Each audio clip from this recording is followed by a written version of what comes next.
welcome Bill Oddie, and from category sponsor More Than Pet Insurance Commercial Manager Matt Hall.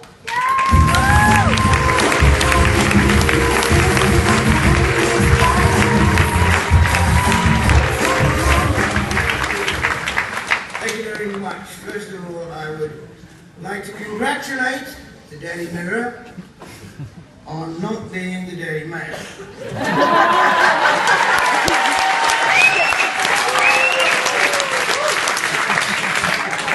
Secondly, I would like to stress, as has been very obvious this evening, that the RSPCA do fantastic work. Yes. And one or two other NGOs, for example, we just had one of them mentioned, the RSPB. They also do fantastic work. So, anything you happen to read in the papers that's signed by Ian Botham, for example, is actually the work of the Countryside Alliance, the shooting industry, and God knows who else. But believe me, there are people out there that are trying to discredit organisations like the RSPCA and the RSPB and other NGOs. Let's be aware of it, and let's make sure that the public realise that this is a vested interest by the shooting industry.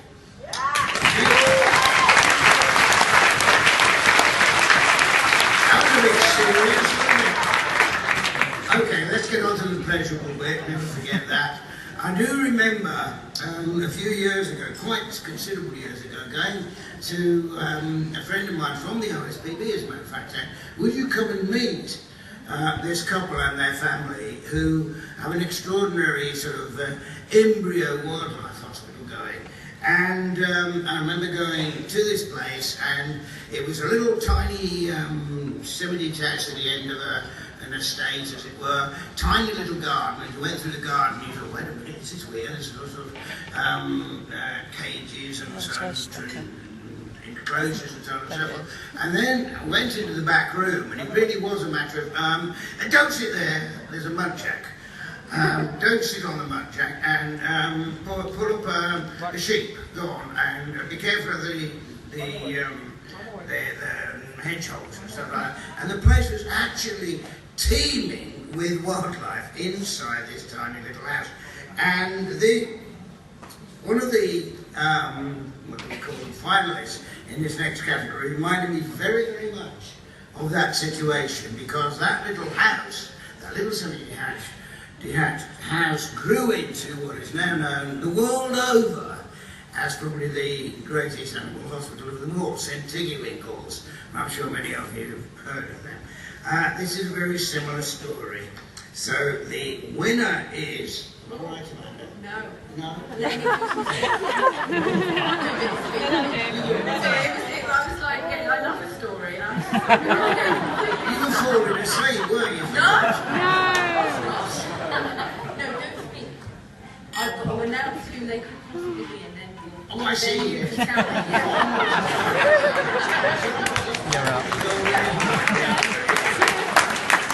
I've no idea who it is. Right, the Animal Enthusiast recognises an individual or a group that's built up a strong relationship between themselves and the animals and actively works to improve the welfare of animals. Our three finalists are Caroline Gould. When a local vet asked Caroline 30 years ago if she would look after an injured tawny owl, the experience inspired her to set up her own wildlife hospital. So in 1984, she founded the Vale Wildlife Hospital and Rehabilitation Centre in her family home near Tewkesbury.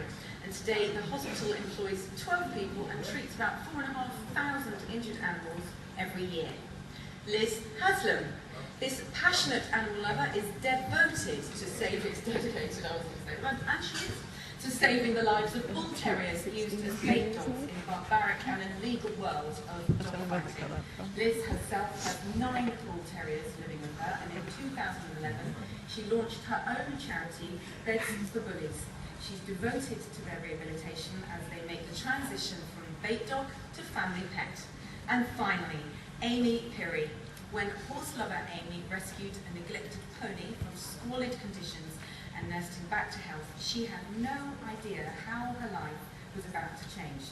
Amy and her husband, Sean, launched the charity Horse Sense Wirral in 2009, and they now work full-time to cover the running costs of the charity by organising fundraising events. From the initial 6 horses that they started with, they now tend to 26 horses and have a team of volunteers. But Bill, now it's your turn to open the envelope. Yay! Dun, dun, dun. I'm very, very pleased to announce that the winner is Caroline.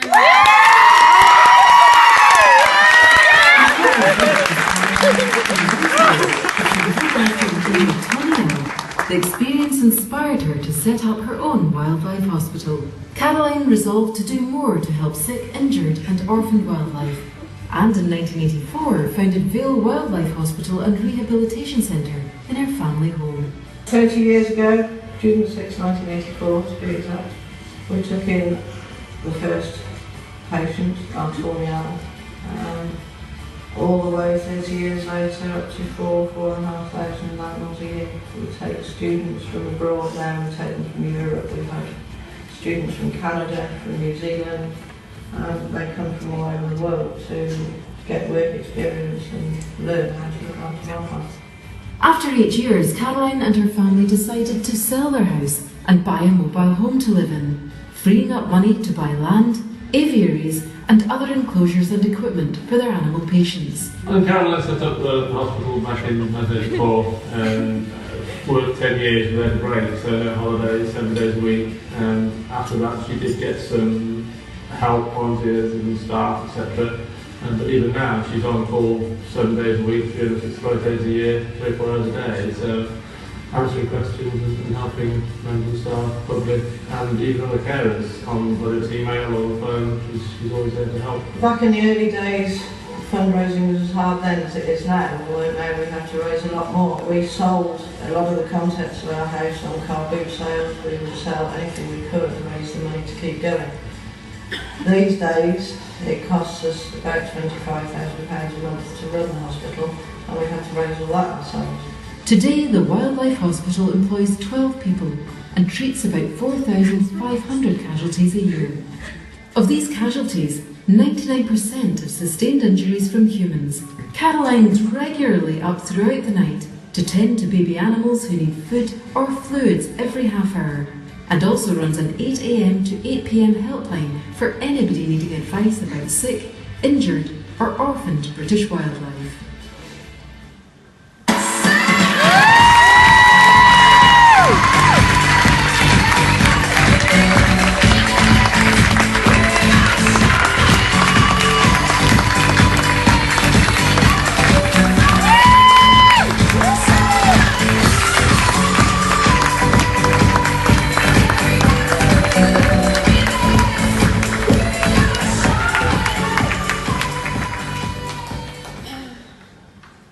Amazing people and some amazing animals here tonight. I haven't got a speech because I didn't for 1 minute think that I'd be here. The one thing that I do want to say is that I do think that sometimes wildlife does get a bit of a raw deal. People used to say to me back when I started 30 years ago, and they still sometimes say to me now, why do you do it? Why don't you leave it to nature? But a large majority of the wild animals that come into Vale Wildlife Hospital and many other wildlife hospitals around the country, it's not down to nature. It's down to the most destructive animal on the planet, and that's man, humans.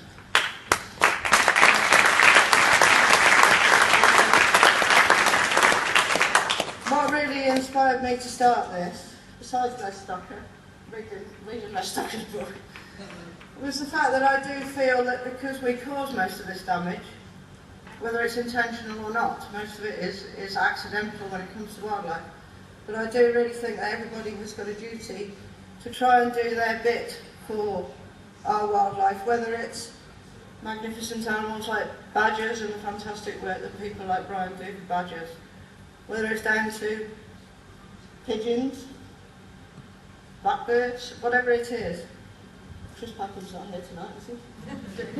Pigeons. I do think that we have all got a duty to do something towards our wildlife. Wildlife needs protecting, and I think we all ought to do our bit. Thank you for this.